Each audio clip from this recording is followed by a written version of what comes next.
Hello all the students, welcome to my channel my authority.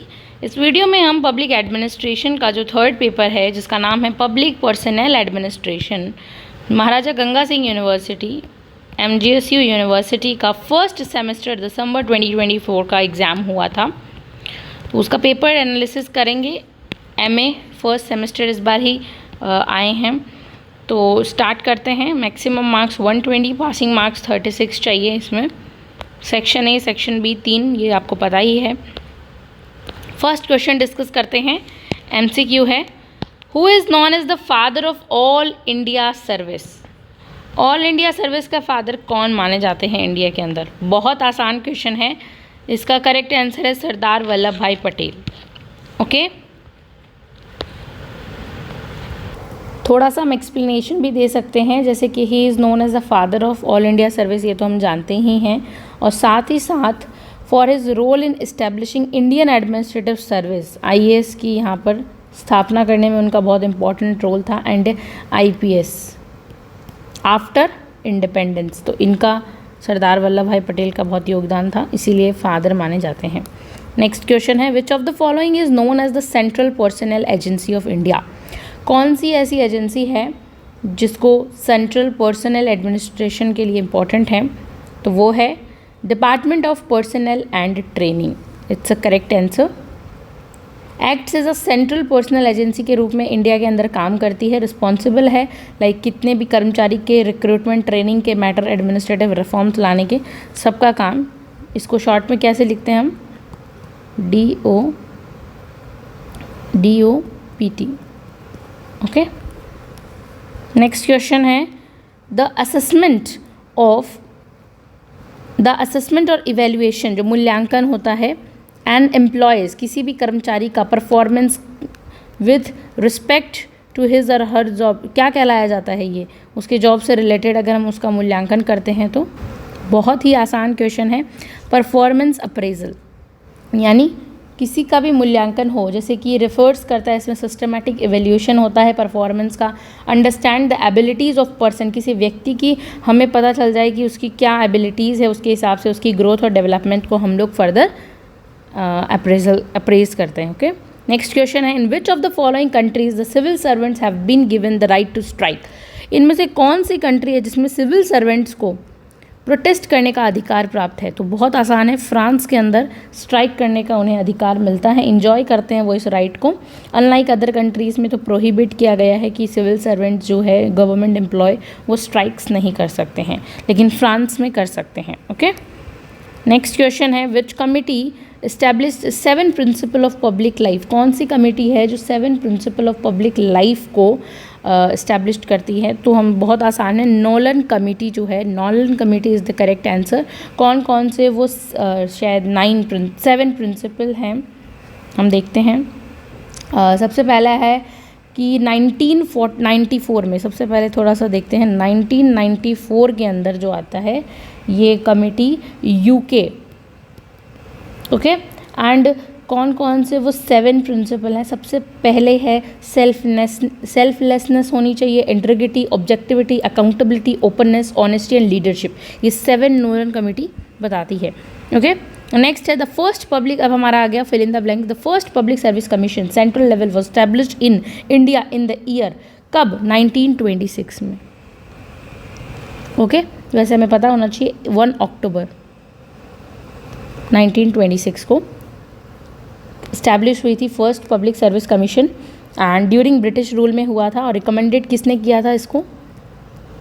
Lee commission. ये हम just extra fact के लिए याद रख रहे हैं, वैसे सिर्फ इसमें आपको ईयर लिखना है। प्रमोशन जो वर्ड है is derived from the Latin word expression, जो होता है, क्या करता है प्रमोशन वर्ड? प्रमोशन वर्ड क्या है? तो ये इसका होगा, कहाँ से आया? लैटिन से आया। पहले क्या था इसका? यहाँ लिख देते हैं, PROMVER।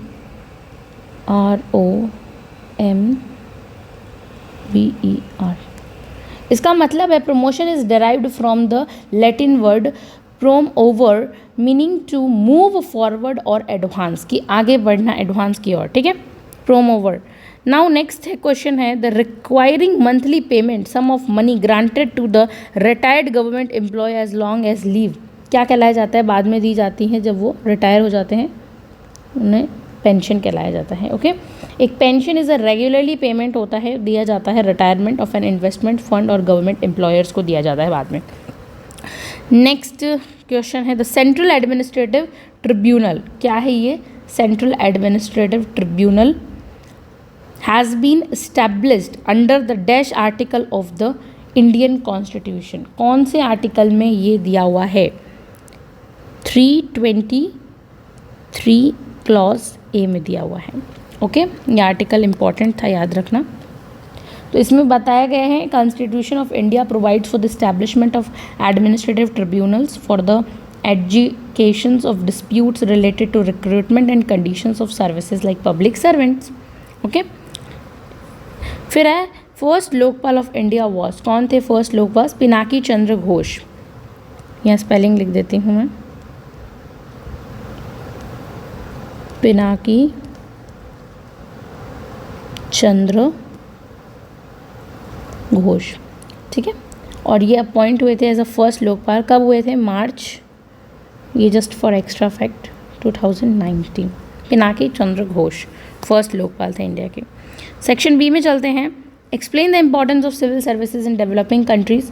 इस क्वेश्चन को हम अपने वीडियोज़ में कवर करेंगे नेक्स्टली, बहुत इंपॉर्टेंट है सिविल सर्वेंट्स ये क्या डेवलपिंग कंट्रीज़ में है। Next, explain the concept of human resource management. क्या होता है ह्यूमन रिसोर्स मैनेजमेंट? इसका वीडियो आपको मिल जाएगा हमारे चैनल पे, बहुत आसानी से आप समझ सकते हैं। Right 4 characteristics of training. Training के 4 कैरेक्टरिस्टिक्स। जब हम पर्सनल एडमिनिस्ट्रेशन को और अच्छे से कवर करेंगे तब ये सब क्वेश्चन से डील करेंगे।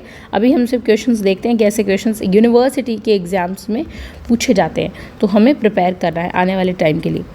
ठीक है, फिर इसी के और में है explain classification government services in India. Classifications को समझाना है। नेक्स्ट यूनिट 3 में हम देखते हैं right about retirement benefits for civil service in India, कि इंडिया के अंदर सिविल सर्वेंट्स को रिटायरमेंट के बाद क्या बेनिफिट्स मिलते हैं। नेक्स्ट है explain the concept of conduct rules and code of conduct for civil servants. Conduct rules और कोड ऑफ कंडक्ट के बारे में समझाना है। Next, explain grievances redressal mechanism, GRM के बारे में बताना है, ग्रीवेंसेस रेड्रेसल मैकेनिज्म। इसी के साथ discuss the right to strike. France में है ना ये राइट टू स्ट्राइक जो हमने पढ़ा था ऊपर, उसके बारे में बताना है। Next question, explain the importance concept of anonymity in civil service. अनामता का सिद्धांत क्या कहता है, एनोनिमिटी क्या है, ये बताना है। Explain the ethical dilemma in administration with example. Ethical dilemma क्या होता है, प्रशासन में नैतिक दुविधाएं क्या होती है, उदाहरण के साथ समझाना है। Next, define meaning and importance of public personal administration के मीनिंग और इम्पॉर्टेंस को समझाना है। ठीक है, क्या होता है इसका मीनिंग इम्पॉर्टेंस। आज हमने इसके फीचर्स कवर किए हैं, आप देख सकते हैं जाके। Explain functions of union public service commission. UPSC recruitment की सबसे बड़ी भर्ती है इंडिया के अंदर, तो इसके पूरे प्रोसेस को समझाना है हमें। एक्सप्लेन एम्प्लॉय रिलेशंस, ये भी बताना है, ये 9 नंबर क्वेश्चन है। नेक्स्ट है right A short note on off any 2। इनमें से किसी 2 पर ही हमें शॉर्ट नोट लिखना है, like concept of employees union या फिर political rights of civil servants, क्या राइट्स हैं इनके पास। Objectives of joint consultations machinery, JCM। In India में JCM क्या होता है, जॉइंट कंसल्टेशन मशीनरी। इन तीनों में से किसी 2 पर ही लिखना था। ठीक है, next, what is the role of ethics of Bhagavad Gita in administration. Explain, Gita में रोल ऑफ एथिक्स के बारे में क्या कहा गया है एडमिनिस्ट्रेशन में, वो बताना है। तो आपको इनमें से 5 क्वेश्चंस में से 3 अटैम्प्ट करने हैं। तो ये था public personal administration Maharaja Ganga Singh university का फर्स्ट सेमेस्टर एग्जाम कंडक्ट हो रहे हैं, उसका paper. Thank you so much for watching this video.